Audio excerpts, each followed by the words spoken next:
everybody kind of gets an idea of what we're talking about. Predtým ako začneme, tak by si chcel byť istý, že všetci máte tak trochu šajnu, o čom hovoríme. Yeah. Yeah? A little bit? Okay. Yes. This is going to be better because this is actually just going to be the pictures. You're going to see how to do it. Takže toto bude jednoduchšie, lebo už vidíte konkrétne obrázky, ako to robiť. The first part was just to understand why. Tá prvá časť bola len rozumieť, prečo. And this keeps going backwards. Funguje? There you go.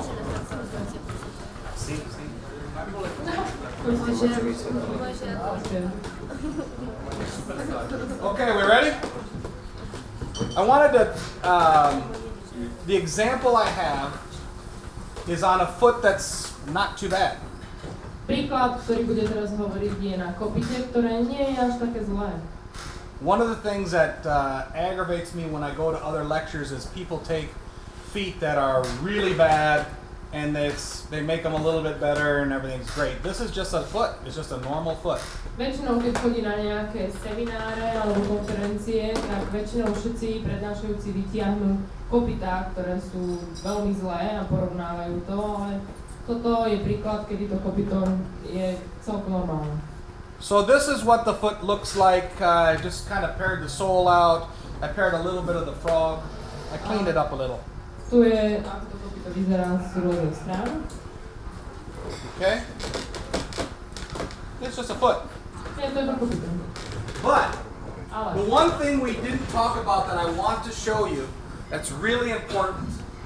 jedna z vecí, o ktorých nehovorila, chcel by to zdôrazniť, je, že When we're talking about the bars, keď sme hovorili o rozperkách, there are 3 types of bars. sú 3 typy týchto rázvoriek alebo rozperiek. A straight bar, Priame, a bent bar, ohnuté and a bent and laid over bar. a ohnuté a ležiace. The last one, It's kind of the bar is laid over. že leží na boku. Rozumiem. Okay. All 3 bars tell you Všetky 3 tieto rozporky vám hovoria, what's happening in the foot. čo sa deje vo vnútri v kopite. The 2 bar bends that we're talking about, Tieto zahnutia rázvoriek, here and there, the navicular bone fits inside. strelková kosť vlastne sedí vo vnútri, medzi nimi. So it shows you the leverage on the foot. Takže vám ukazuje vlastne The leverage. Remember the leverage, the juice press? Zaťaženie vlastne na to kopito. So a straight bar Takže keď máme priame, doesn't have very much leverage. Nemajú veľmi veľké zaťaženie. Bent bars are normal. Tie ohnuté, tie sú normálne. Bent and laid over means that the foot stops and then typically the fetlock falls medially, but that there's motion when the foot stopped, that the inside. A tie posledné, pokiaľ ten kôň má, tak viete, že vlastne keď ten kôň došlapne, tak the fetlock go. Well, there's motion inside the foot, so he sometimes they may step on when they land on the outside, the foot comes to a stop, but the bones are still inside the foot moving. Takže vám to ukazuje, že ten kôň, keď tú nohu nedáva priamo, ale napríklad ju z nejakého dôvodu podsádza, tak vlastne tým, že kopytná kosť vo vnútri, v kopytnom púzdre, pracuje a ide na stranu, tak vlastne tým je to vyformované, že to je tá tretia časť, ako vyzerajú tie rozmetie. That basically the foot's not being leveraged To znamená, quietly. že nie je normálne, proste je zaťažená tá končetina. Do we understand that the bars are a continuation of the wall? Do you know that? Viete o tom, že rázvorky sú vlastne pokračovanie steny? Yes? Áno. Okay. Yeah. And that the bars are a pillar for the coffin bone and the navicular bone. Že rázvorky sú vlastne vankúš pre strelkovú kosť a pre kopyto. So this bar Takže táto rázvorka is straight. je priama. This bar is bent. Ale tá druhá je už ohnutá. More weight is being distributed on that side of the foot. Takže viac váhy je prenášané na túto časť kopyta alebo chodidla. Okay? That doesn't, for the examples we're doing, it's not going to mean anything, but I want to tell you that's what I've learned about the bars as well. It's something else you can use when you start you need to start, I would like you to start to look at your bars. Že vám chcem len ukázať, aby ste sa naučili, keď s tým kopytom pracujete, aby ste sa už týchto vecí naučili, ako všímať si a vnímať, kde čo je a prečo to tak môže byť. So that these are only formed under leverage or lack of leverage. Okay. So, getting back to the trimming, doing what we do. Takže ideme naspäť ku korektúre. We always start with a proportional length. Takže zase začíname vlastne touto vzdialenosťou. Right? So I'm sorry, I drew the wing bend in there already. Že už tam nakreslil vlastne tú čiaru na tých kopytných krídlach kopytnej kosti. Remember, the wing bend is typically, so this is the wing bend here. So here's the bend, and there is a bend. Tam sú tie ohnutia vlastne na krídlach kopytnej kosti. There's a bar fracture. Tam je vlastne prasknutá tá rázvorka. But the wing bend is typically at the seat of the corn, where the B is. That's typically the wing bend. To ohnutie vlastne krídla kopytnej kosti je práve v tomto mieste. Just so you know, that's how I knew to draw that there. A preto vie, že vlastne preto sem nakreslil tú čiaru. Okay? So, always start with proportional length. Takže vždy začíname s tou vzdialenosťou. And then you keep that proportional length. A nechajte si túto vzdialenosť, stále tú istú. A then in the center of the frog, v centre strelky, that proportional length forward, dopredu, is the tip of the coffin bone. Takže tam máme zase špičku kopytnej kosti. I made a little dot right there. A spravíme tam označenie. Then where the COR bend is, potom tam, kde vlastne to centrálne ohnutie, centrum rotácie. This will be tricky. Okay. Nothing is always. Nie je všetko vždy. Okay? But for the most part, ale vo väčšine prípadov, when you clean your frog out, keď si vyčistíte strelku, where you have the end of the central sulcus, tam, kde máte koniec centrálneho žliabku, is typically je typicky the COR bend line. Tam je práve tá línia toho otáčania. It's also a good way to also confirm that you're in the right spot. But so anyway, proportional length from here to there is the tip of the coffin bone. From here to here is my enrollment arc that I know I need to be behind. A toto je zase vzdialenosť od toho vlastne konca toho centrálneho žliabku smerom nahor a tam máme vlastne ten oblúk druhý, medzi ktorým už budeme mať potom tú vzdialenosť na to prekvapanie. Teda, áno, Okay? So if I know that, takže keď vieme už toto, I can draw that. tak už môžeme nakresliť toto. I know the tip of the coffin bone. Vieme, kde je špička kopytnej kosti. I know the wing. Vieme, kde sú krídla kopytnej kosti. I know where it goes across. A vieme, kde je vlastne tá línia, kde je pod tým šlaka hlbokého ohybača. Is everybody okay with this? Rozumiete všetci tomu? Yeah? Okay. So I also showed you the proportion, keeping the proportional length for that foot. Takže si necháme zase tú vzdialenosť. Because every foot's separate. Pretože každé kopyto je iné. You need to establish a proportional length for each foot. Takže pre každé to kopyto musíme mať tú vzdialenosť. from the bottom of the coronary band od hranice korunkového okraja.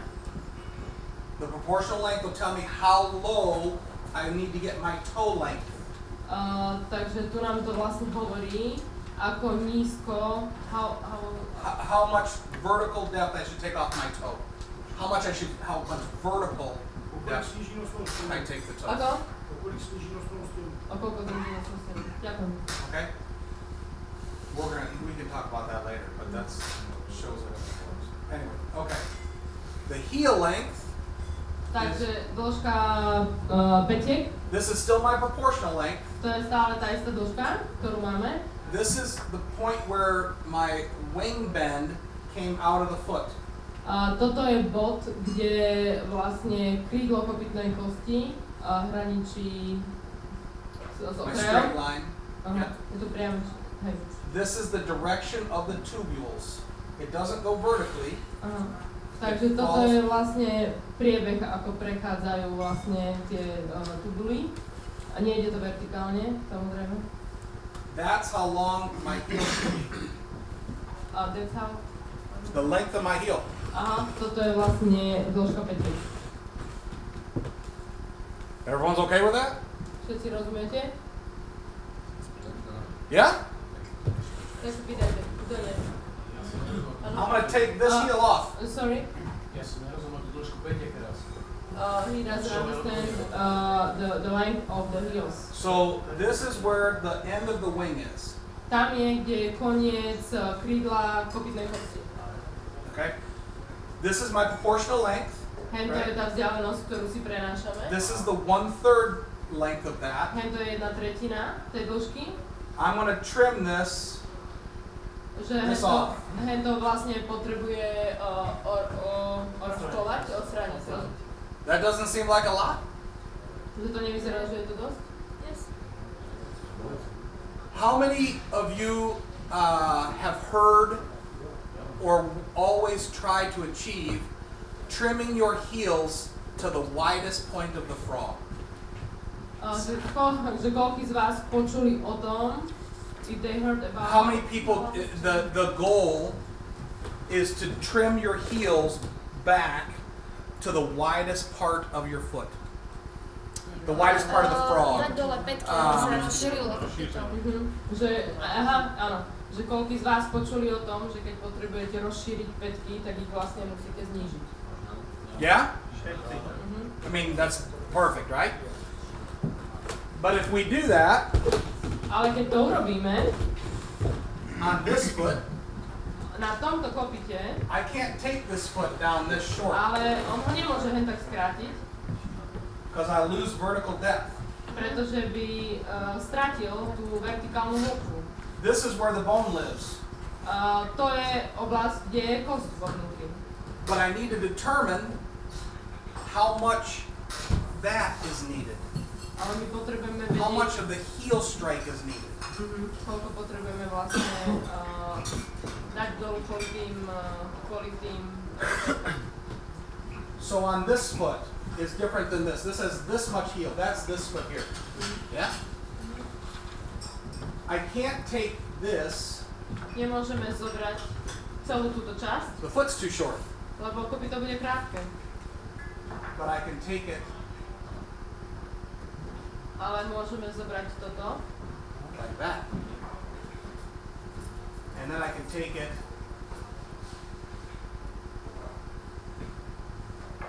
like that. And I maintain that much depth. A stále nám zostáva tá istá vlastne. But my heels aren't too high. Yeah? And when I trim this, A keď toto odstránime, I get back to the widest part of the foot tak sa zase dostaneme vlastne do without shortening najširšej the časti depth. stravovania. Yeah? Rozumiete? Good? Okay. So, what that looks like, there's my mark. Takže tu je značka. Has anybody ever heard, and you probably have, Ktorí z vás počuli o tom? you see this notch Vidíte in the dobre? wall there? V tej stene. That's created by the leverage on the back of the foot. Že je to kvôli záťaži. It's the bend in the heel. This foot has too much heel. You can see Toto here. kopyto má veľmi veľa napätka. So when he goes to load the foot, it's like this thing bending. Že je tam veľmi veľká záťaž na tú časť. Okay. So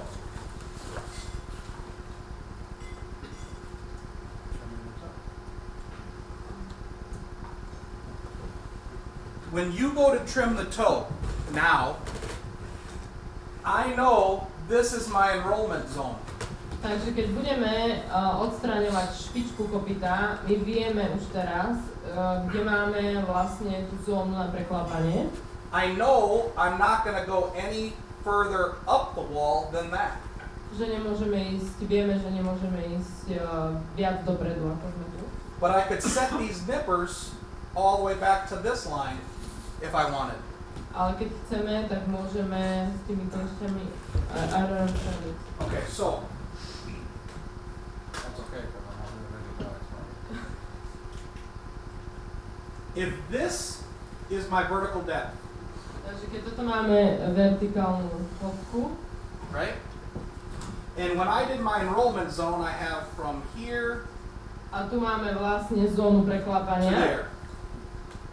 I can set my nippers here and there, tu môžeme dať vlastne už kopytné kliešte, or anywhere in here to there. alebo kdekoľvek inde.